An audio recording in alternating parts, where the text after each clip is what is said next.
anak ini harus ngikuti bapaknya, karir bapaknya apa gimana? Gak mikir anak saya harus pintar, harus cerdas. Yang penting anak saya tuh di usia-usia sekarang harus bahagia.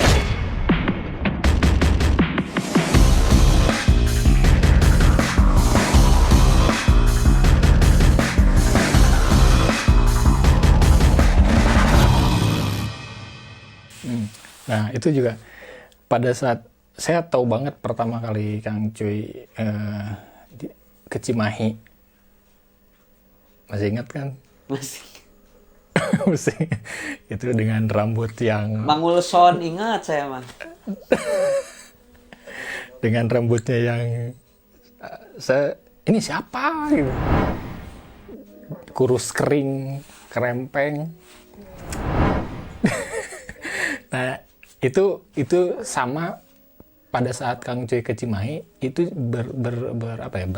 berbarengan dengan saya ngedrop, sudah tidak mau lagi main-main di dunia entertainment. Tapi pada saat itu almarhum Kang Oci mau memberikan saya api gitu, ngebakar gitu. Lu tuh punya ini, kamu tuh punya ini, pokoknya mamanya teh kudu bisa kieu.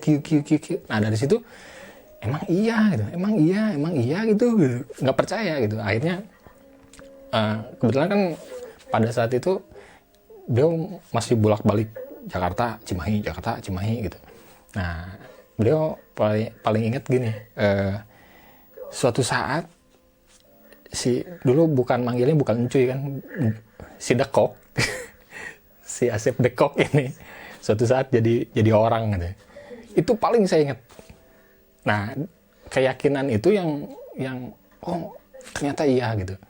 Akhirnya teman-teman yang lain yang sama-sama di Kang Uci pada waktu itu sama-sama belajar, mereka terbawa gitu. Oh saya pengen seperti Cuy nih, saya pengen seperti Asep Jaya nih. Pada saat itu suatu buat saya pribadi sebuah atmosfer yang sangat bagus buat teman-teman di Cimahi ya. Nah, akhirnya Kang Uci sendiri bingung gitu, ini anak-anak mau diapain, kalau mau semuanya dibawa syuting kan nggak mungkin gitu, dibawa ke Jakarta semuanya kan nggak mungkin gitu. Akhirnya almarhum, coba lu bikin naskah, lu kan suka nulis gitu ya. Bikin naskah, bikin cerita yang dekat sama masyarakat, yang dekat dan gampang buat mereka dibawain. Bingung tuh, saya dikasih waktu pada saat itu sekitar 3-4 hari lah, disuruh bikin ide cerita gitu. 3 hari ya udahlah bikinlah Kampung Banyol gitu. Ternyata pada saat itu anak-anak kan punya semangat yang gede, tapi nggak bisa gitu. Akhirnya itu jadi tantangan yang luar biasa gitu, jadi tantangan ini.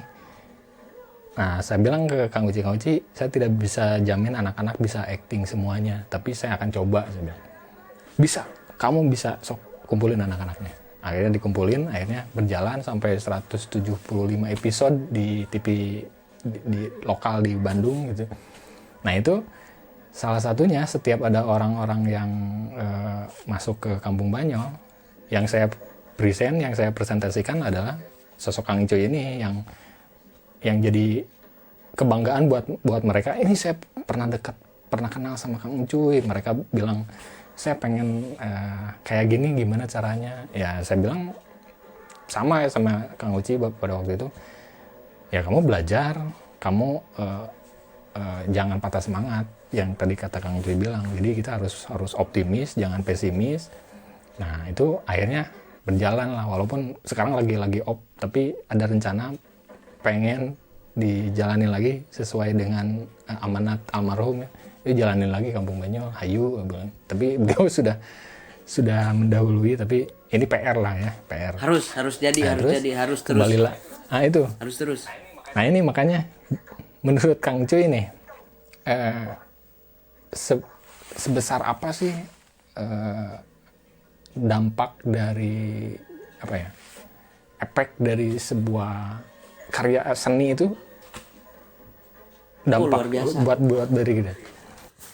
Jadi Masya Allah ya, luar biasa ya. Jadi saya jadi ingat sama sama almarhum yang selalu mengingatkan saya untuk, ya mungkin saya juga butuh teman-teman jadi terkadang saya juga takut. Pak Uci selalu bilang, perkataannya sama seperti bapak saya, hati-hati, kamu di atas, kesombongan itu akan datang tanpa kamu sadari. Tanpa kamu sadari, kamu membusungkan dada, lupa sama teman-teman kamu. Itu rentan terjadi karena kesombongan itu pasti akan datang. Maka kamu perlu teman-teman yang dekat. Teman yang dekat itu, teman itu banyak. Teman yang namanya teman sejati itu yang berani negor kita di saat kita melakukan kesalahan. Jangan, teman yang harus kita jauhi itu teman yang gak berani negor kita di saat kita salah, di saat kita melakukan kesalahan. Dia cuma membicarakan kita di belakang, itu bukan teman ya. Jadi teman itu yang berani negor kita, kamu tuh jangan begitu, kamu tuh harus gini, kamu sombong gini. Jadi saya selalu ingat sama Pak Uci itu, kamu jangan sombong, kamu jangan sindrom gini. Nah kalau dampak dari yang namanya, ya alhamdulillah dari saya dengan perjuangan, doa orang tua, doa teman-teman, doa guru besar saya Pak Uci sampai sekarang, ya saya nggak mikir dulu saya harus kaya raya ya, harus istilahnya kamu syuting, banyak yang bilang ya, oh kamu udah ribuan episode, kamu udah dapat apa, kamu udah gini. Saya tuh masih belum bisa melihat saya harus target ini. Jadi saya merasa saya ini sekarang di dunia tertentu masih, kalau kuliah mungkin baru semester berapa gitu kan. Jadi saya dijadikan ajang sekolah gitu kan, karena saya tidak disanggar, tidak sekolah acting gini. Jadi saya merasa sekolah tapi dibayar gitu ya. Dan menurut saya tuh melihat orang tua tersenyum, orang tua seri, itu bagaikan saya mempunyai mobil Ferrari mungkin ya. Kebahagiaan saya gitu. Jadi dampaknya dari sebuah ini ya banyak orang yang kenal, banyak temen, kemanapun banyak yang kenal gitu kan. Ya dampaknya dari seni ini ya luar biasa. Ya, artinya kan itu berarti nggak bisa dibandingkan dengan materi ya. Bener.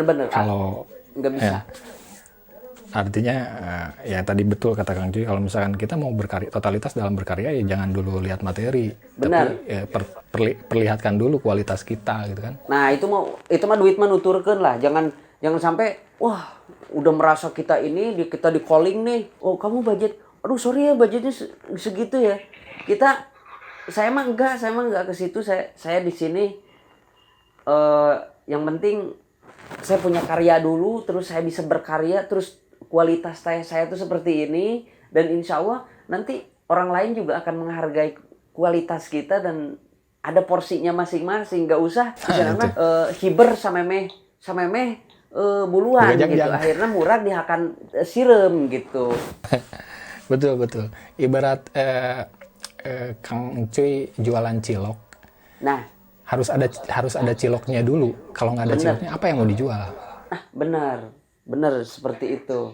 Jadi kita pelajari bagaimana. Nah, makanya saya luar biasa lihat Kampung Banyol ini kan udah luar biasa lah. Saya lihat gambar apa semua dari acting ini sudah keren, tinggal ada jalan untuk go nasional itu udah gampang. Kalau saya dulu masih meraba. Kalau misalkan udah tinggal ada casting, ada rezekinya gitu di Jakarta, tinggal acting udah bisa, sudah bisa gitu kan, udah ngerti kan, ilmunya udah paham. Jadi buat teman-teman ya jadikanlah ini ajang sekolah gitu. Betul ya, makanya dari awal juga saya bikin Kampung Banyol yaitu Kang Cuy, kalian kalau mau belajar bareng ayo, tapi kalau saya harus menjanjikan kamu bisa jadi sesuatu atau apa gitu, saya belum bisa menjanjikan apa-apa. Yang penting kalau mau belajar bareng ya ayo gitu. Ya alhamdulillahnya teman-teman masih sekarang masih solid, masih masih kontak-kontak, masih bikin apa lagi gitu. Nah ini Yang selanjutnya nih buat Kang Cuy nih. Peran istri nih ya. Sekarang kan udah punya istri ya, udah punya si kecil yang cantik itu. Nah, peran seorang istri buat Kang Cuy di dalam perjalanan Kang Cuy itu seperti apa? Istri. Hanya istri yang saleha. Pokoknya mah peran istri bagi saya itu sangat-sangatlah penting dalam hidup saya. Karena saya udah jauh dari ibu, ya kita jadikan sosok seorang ibu yang selalu ada. Dan doa istri itu luar biasa. Karena saya mendapatkan istri ini, saya kan banyak yang bilang, cuy, nanti saja kalau nikah mah nanti sukses dulu lah. Cewek mana pasti mau sama kau. Tapi menurut saya itu salah. Karena saya mencari cewek itu yang mencintai saya apa adanya. Kalau sekarang di saat saya masih kere, masih merintis gini. Maaf ya, bukan sekarang udah kaya. Maksud saya masih merintis gini. Kalau misalkan ada wanita yang suka sama saya, nerima apa adanya, ya berarti itu wanita suka sama saya, tuh cinta sama saya bukan karena hartanya. Ya kalau nanti udah sukses tinggal ngedip mata juga, maaf kata ya, banyak cewek yang mengejar hanya hartanya gitu kan, hanya popularitasnya. Nah saya gak mencari itu, dan akhirnya mendapatkan istri saya, dan doanya itu luar biasa. Neng, doain AA ya, AA pengen dapat sinetron yang panjang. Terus kalau dapat yang sinetron yang panjang tuh AA kan dapat honor tuh, kita kumpulin, kita buat nikah. Itu luar biasa. Masya Allah, doa ibu, doa calon istri, dan akhirnya menikahlah. Sampai sekarang punya anak, dan itu baru doa istri itu luar biasa. Jadi kesuksesan suami ada, doa istri itu baru satu istri, apalagi kalau 3 gitu ya. Ya jangan. Enggak, Kalau bisa enggak. 4. Enggak ganti. Satu aja, satu. Nah, sayang banget pastinya ke istri kan. Sayang banget. Tapi kenapa pada saat menikah saya nggak diundang? Coba, bagaimana pertanggungjawaban Anda ini? Jangankan akang ya, yang temen-temen deket ini di dunia terbalik sama sekali saya nggak bikin undangan. Jadi cita-citanya saya tuh pengen cuman bikin akan saja, nggak ada resepsi, nggak ada apa. Dan Pak Uci itu sempat diundang, dan almarhum itu pergi ke luar negeri waktu itu ya. Ya, Berangkat. 5 benua. 5 benua. Jadi saya tuh nggak inget sama sekali teman-teman yang di Bandung tuh. Masya Allah. Jadi besoknya mau nikah, hari ininya saya masih syuting. Dan malamnya itu saya masih manggung ngelawak di Bekasi, dan jam 12 malam pulang ke Cianjur, dan paginya itu saya akan nikah gitu. Jadi rencananya waktu itu saya tuh pengen bikin resepsi lagi. Jadi pengen bikin resepsi lagi di saat saya santai. Saya ingin mengumpulkan teman-teman para seniman dari Bandung, dari semua teman-teman, hiburan juga teman-teman, yang ngisi juga teman-teman. Itu cita-cita saya sih sebenarnya. Makanya pas begitu lihat postingan, lah menikah. Aku bales kan di komen di Instagram, selamat ya. Aduh, hampuran tengah bejaan. Nah itu, tapi nggak apa-apa lah. Yang penting mah sekarang bahagia, sudah ada si kecil, makin tambah bahagia. Nah ini kan ada si kecil nih ya sekarang nih ya, yang lagi pinter-pinternya. Betul. Buat anak ini harus ngikuti bapaknya, karir bapaknya apa gimana? Menurut Kang Cuy gimana nih? Buat si kecil nih. Kalau saya emang nggak harus anak saya tuh harus pinter acting, harus seni gitu. Saya cuma berharap anak saya menjadi anak yang solehah, anak yang berbakti kepada kedua orang tua, dan sisanya mau anak saya nanti ikut karir bapaknya ya monggo, mau ikut karir yang lain, yang penting mesti di jalan yang benar. Ya saya nggak menuntut anak itu kamu harus menjadi ngikutin bapak ini seorang seniman, kamu harus. Saya akan ngelihat bakatnya dia kemana gitu. Yang penting saya sekarang nggak mikir anak saya harus pintar, harus cerdas. Yang penting anak saya tuh di usia sekarang harus bahagia ya. Jadi saya membaca, jangan pernah menuntut anak kita itu menjadi seorang anak yang pintar di usia sekarang. Usia di balita sampai ke 2 tahun, 3 tahun, 4 tahun. Jadi buatlah anak kita tuh bahagia, bukan menjadi anak yang pintar, yang cerdas, harus belajar gini. Itu sebenarnya nggak sepaham. Jadi harus menjadi anak itu bahagia.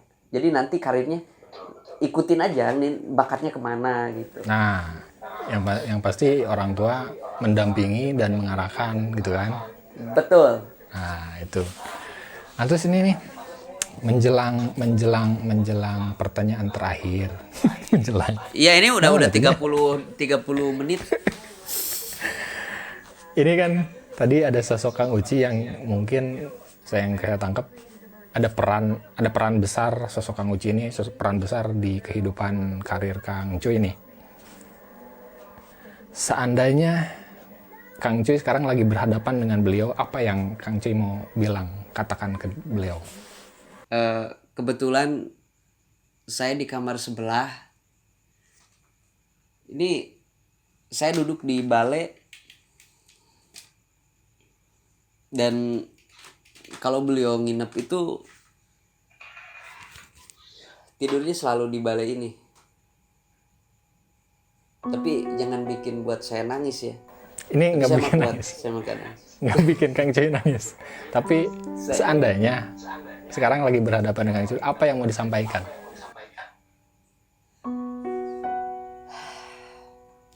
Pokoknya apa ya? Pak Uci itu orang yang sangat luar biasa, Pak.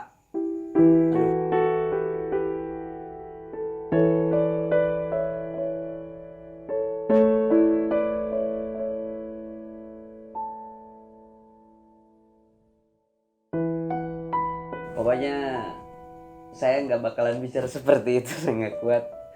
Yang penting saya akan mengucapkan banyak terima kasih buat almarhum Pak Uci yang sangat luar biasa telah membimbing saya, memberikan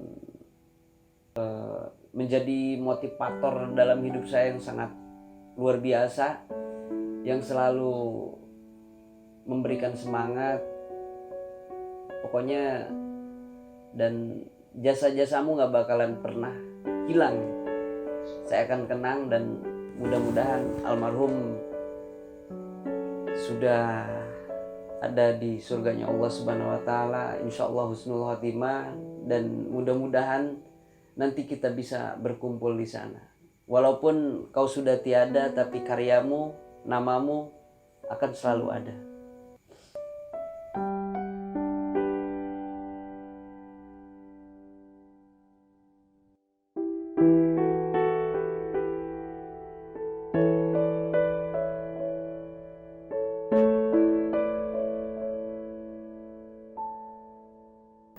Oke.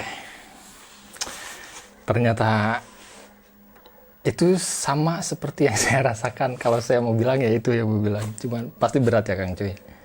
Nah, yang terakhir, pesan buat teman-teman seniman nih yang masih merangkak di bawah.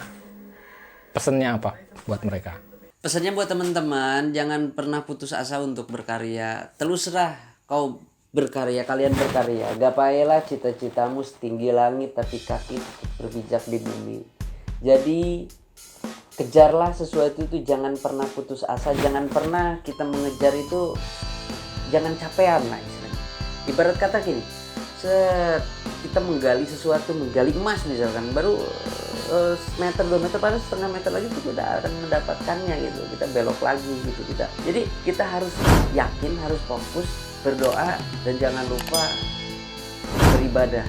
Jangan lupa berdoa sama Yang Maha Kuasa, doa orang tua, dan tanamkan dalam hati kita kejujuran. Jangan pernah membohongi diri sendiri, jangan pernah apalagi membohongi orang lain. Kita berkarya dengan ikhlas, berakting dengan ikhlas, berkarya dengan ikhlas. Pokoknya insya Allah tidak ada yang nggak mungkin. Perjuangan itu tidak akan mengkhianati hasil, pasti insya Allah tercapai. Aduh, bijaksana sekali si bapak yang satu ini. Yang pasti buat Kang Cuy sehat selalu, Amin. tetap Sehat buat berkarya kita selalu, semua. Amin. Mudah-mudahan wabah di dunia ini cepat hilang. Amin. Cepat kembali bulan ke Ramadan negara ini. asalnya. Dan terima kasih banyak Kang Cur waktunya. Ini kita ngobrol jam berapa ini ya? Jam 2 kurang ini ya. Jam 2 kurang, sebentar lagi kita sahur ya. Kita sahur sebentar lagi ya teman-teman. Jadi buat teman-teman dimanapun Anda berada, jangan lupa pakai masker mau ke mana-mana kalau sekarang ya. Cuci tangan, Ya. harus rajin cuci tangan. Yang penting terima kita kasih Kang Cuy. jangan terlalu ketakutan lah. Kita yakin juga sama Allah, Nah, tapi kita selalu safety itu. dengan himbauan-himbauan yang dianjurkan. Betul. Jadi kita ikhtiar dulu sebelum tawakal. Begitu kira-kira. Itu. Jadi terima kasih Kang Cuy, terima kasih banyak. Oke. Selamat beraktivitas, selamat sahur. Siap. Buat teman-teman juga jangan lupa di-subscribe, like, komen dan share. Jangan lupa mampir ke channel Balai Ucuy. Itu ya betul, aduh lupa. Jangan lupa mampir ke channelnya Balai Ucuy. apa? Balai Ucuy. Balai Ucuy. Channelnya Balai Ucuy, di-subscribe juga, Siap. di-like, komen dan share. Konten-kontennya luar biasa. Kalian pasti seseruan lah disitulah ya. Dengan Kang Ucuy yang begitu fenomenalnya. Oke, Biasa sekian mah ya. dari saya Boim dan masih tetap di Investigratif.